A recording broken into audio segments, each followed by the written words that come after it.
It started with a sound, faint, almost unnoticeable. Scratch, scratch, scratch. Michael stirred in his sleep, his body curled beneath a worn-out blanket. His apartment was silent, save for the occasional creak of the old wooden floors. But that sound, it was persistent. Scratch, scratch, scratch. At first he ignored it, probably just the wind rattling a loose panel, or maybe a stray branch scraping against the door. But then, meow, his eyes snapped open. Another scratch, louder this time. Then another, and another. Michael sighed, rubbing his face. He wasn't in the mood for this, not tonight. It had been exactly 6 months since the accident, 6 months since his world had shattered. And the last thing he needed right now was a straight scratching at his door like it belonged there. He pulled the blanket tighter. Maybe if he ignored it, the thing would leave. But it didn't. Scratch, scratch, scratch. A shiver ran down his spine. Why wasn't it stopping? Groaning, he sat up, dragging his feet across the cold floor. The room was dimly lit by the street lamp outside, casting long shadows across the walls. His breath felt heavy, like a weight pressing against his chest. When he reached the door, he hesitated. Something about this felt off. With a deep breath, he unlatched the lock and pulled the door open. And there it was, a tiny soaking wet kitten, shivering in the freezing air. Its fur was matted, its paws trembling. But what stopped Michael cold was its eyes, bright green, familiar. His heartbeat stumbled. The kitten let out a weak meow and took an unsteady step forward. Its little claws hooked into the doormat as if begging to be let inside. Michael just stared. No, it couldn't be. His chest tightened, the world tilted. This wasn't just any stray, this kitten, he knew it. But that was impossible, because the last time he had seen this kitten was the night of the crash. A cold sweat prickled at the back of his neck. His hands trembled as he knelt down, hesitant, his breath shallow. He had tried to forget, he had forced himself to move on. But now, staring at this tiny, desperate creature, the memories flooded back. Memories he had buried so deep they felt like someone else's story. Michael's fingers hovered above the kitten's tiny head, his skin tingling with something he couldn't explain. A memory flashed. Warm fur, soft purring, a tiny heartbeat against his chest. It was her. He swallowed hard, blinking rapidly as if trying to break free from some kind of spell. His logical brain screamed that this was impossible, that he was imagining things, that it was just a coincidence. And yet, the kitten gazed up at him, its green eyes filled with something deeper than just hunger or cold. Something that almost seemed like recognition. Michael's throat tightened. A gust of icy wind howled through the door, making the kitten shudder violently. He knew he had two choices: close the door and pretend this never happened, or let her in. Have you ever had a pet that showed up when you needed it the most? Drop your story in the comments, I'd love to hear it. And if you think this kitten's story is unbelievable now, just wait, because what happens next will change everything. Michael's breath hitched as he knelt in the doorway, staring at the trembling kitten. The icy wind bit at his skin, but he barely felt it. His mind was spinning, his pulse roaring in his ears. This wasn't possible. It had to be a coincidence. It had to be, and yet, those green eyes, that tiny, unmistakable white mark on its forehead. It was exactly the same. His throat tightened as a memory flashed through his mind. A warm summer night, laughter in the air, a tiny ball of fur curled up in the passenger seat. Soft purring. His girlfriend's voice. "I think she likes you, Michael. We should take her home." His heart clenched. That was the night before everything fell apart. When drops to a haunting stillness. The kitten let out another weak meow, wobbling slightly on its tiny paws. It was soaked to the bone, barely holding itself up. Michael exhaled sharply and ran a shaking hand through his hair. This can't be happening. The rational part of his brain screamed that this was just another stray, that he was imagining things, that grief was playing tricks on him. But his heart? His heart wasn't so sure. For 6 months he had shut the world out, locked himself away, ignored the phone calls, the messages, the grief counselors telling him he had to move on. Because how do you move on from something that rips your soul apart? Michael clenched his fists. The cold gnawed at his fingers, but he didn't move. The kitten took another unsteady step forward. Its fur bristled against the wind. Its tiny paws left wet prints on the floor. And then, it collapsed. Michael jolted forward. Hey, his hands moved on their own, scooping up the fragile body. The kitten barely stirred, its body cold, its tiny ribs rising and falling in shallow breaths. Panic surged through him. He pressed it against his chest, trying to give it warmth, trying to ignore the way his hands trembled. For 6 months, he had convinced himself that nothing mattered anymore, that he didn't care, that he was better off alone. But now, holding this tiny, helpless creature, something shifted. He didn't think. He just moved. Slamming the door shut behind him, he rushed into the apartment, his mind racing. His hands worked on instinct, grabbing a towel, wrapping the kitten up, holding it close as it let out a faint, pitiful mewl. "You're gonna be okay," he murmured, almost to himself. The kitten pressed its face into his chest, as if trusting him completely. Michael swallowed hard. Maybe, just maybe, this wasn't a coincidence after all. Have you ever had a moment where life sent you exactly what you needed, even when you didn't know you needed it? Drop your story in the comments and don't forget to subscribe if you want to see what happens next. Because this little kitten, she wasn't just here to be saved. She was here for a reason.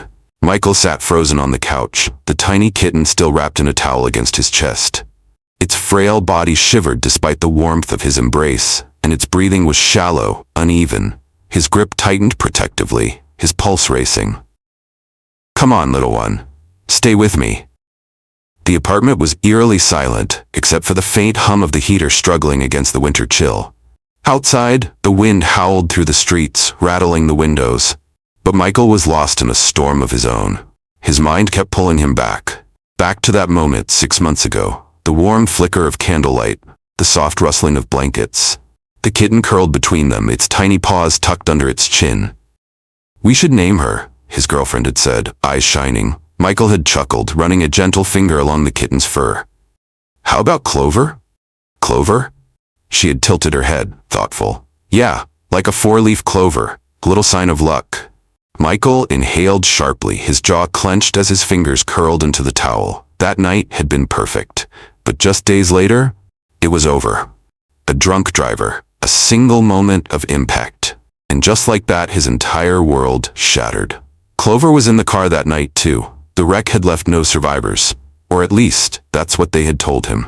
So how was it possible that this kitten, this tiny creature with those same emerald green eyes and that same delicate white mark, was here now? A shaky breath left his lips as he reached for his phone with his free hand. He had to check. He had to know. His fingers trembled as he scrolled through old pictures. There it was, Clover, curled up in his lap, staring up at him with those same piercing green eyes. The white marking on her forehead was identical. Michael's heart pounded. No, it's just a coincidence. It had to be. But deep down, something in his gut whispered otherwise. He stared at the kitten, studying every tiny detail, the way she nestled into his warmth, the way her tiny paws twitched as she tried to move closer. It was so familiar it hurt. Michael swallowed hard. If it's really you, why now? Why tonight? The kitten let out a weak, sleepy mewl as if answering him, and then it purred, a tiny broken sound at first, but then stronger, steady. Michael exhaled shakily. That sound, he had missed it. That warm, comforting vibration against his chest, something he thought he'd never feel again. It was too much, too impossible, too real. Slowly, his walls began to crack. The grief, the loneliness, the unbearable weight that had consumed him for months, it all seemed to lift, if only for a moment. For the first time in half a year, he felt something stir inside him. Not just pain, not just loss, but hope. Do you believe in second chances? In signs from the universe? Tell me in the comments. Michael couldn't take his eyes off the kitten. His mind raced, trying to rationalize what was happening. The odds were impossible. The logical part of him screamed that this was just a coincidence, nothing more than a stray that happened to look like Clover. But his heart knew better. The kitten shifted in his arms, pressing its tiny face against his chest. That small, trusting gesture sent a fresh wave of emotion through him. He swallowed hard. Okay, let's figure this out. He carefully set the kitten down on the couch, grabbing his phone again. His fingers hovered over the screen before he typed, "Can a pet find its way back after death?" A ridiculous question. But what came up, it made his breath hitch. Stories. Dozens of them.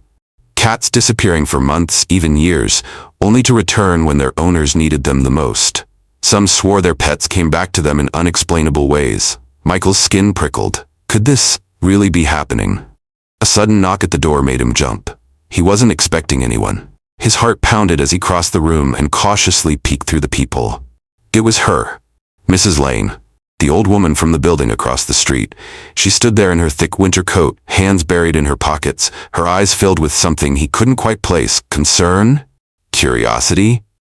"Michael, I need to talk to you." Her voice was quiet but firm. His pulse quickened. Sure, come in." She stepped inside, shaking the cold from her coat. Her sharp eyes immediately landed on the kitten curled up on the couch. And that's when everything changed. Her expression shifted. Her mouth parted slightly, as if she'd seen a ghost. Oh my God," she whispered. Michael frowned. "What?" She turned to him slowly, her eyes glistening. "That cat, Michael, I don't know how to say this, but I think she's been trying to get to you for days."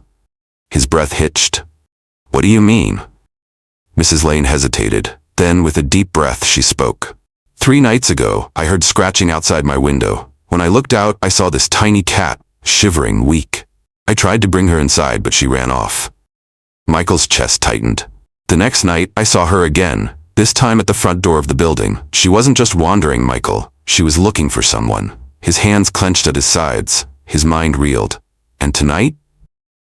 he asked, voice barely above a whisper. Mrs. Lane nodded. "Tonight, she found you." Michael looked back at the kitten. She was awake now, watching him with those same knowing green eyes. His heart pounded. Was this fate? A second chance? Or something even more unexplainable? Have you ever felt like something was meant to be? A sign you couldn't ignore? Let me know in the comments, and if you're still watching, hit that like button, because what happens next will leave you speechless. Michael's breath was shallow. His mind screamed for logic, for a rational explanation. But everything, the kitten, Mrs. Lane's story, the way this tiny creature had fought to reach him, it all pointed to something far greater than coincidence. "I don't understand," he murmured, his gaze locked on the kitten's small, fragile body. "Why would she come to me?" Mrs. Lane took a deep breath, hesitating before answering. "Michael, there's something else." Michael swallowed hard. "What?" She glanced at the kitten again, her expression unreadable. Then, carefully, she reached into her coat pocket and pulled out a small, crumpled envelope. "I wasn't sure if I should tell you this, but now, I think you need to see it." His fingers brushed against the worn paper as he took it from her. He turned it over, and his stomach dropped. The envelope had his name written on it, in handwriting he knew all too well. This is my mom's handwriting," Michael whispered, his voice barely audible. Mrs. Lane nodded solemnly. "She gave it to me years ago, right before she passed. She told me, one day when he's ready, he'll come back, and when he does, I need you to give him this." Michael's hands trembled as he unfolded the letter. His vision blurred as he read the first words. "My dearest Michael, if you're reading this, it means you've found your way home." His throat tightened. He could barely breathe. "I always knew you had a wandering spirit, but no matter where life takes you, some things will always bring you back. Love, family, and the ones who never stop waiting for you." A tear slipped down his cheek. His mother had written this, knowing he'd come back. Then his eyes drifted to the final line. "And if you ever feel lost, don't worry. Love has a way of finding you again, even in the smallest of paws." Michael's breath hitched. His gaze snapped back to the kitten. Clover. It wasn't just a coincidence. It wasn't just a stray. She had found him.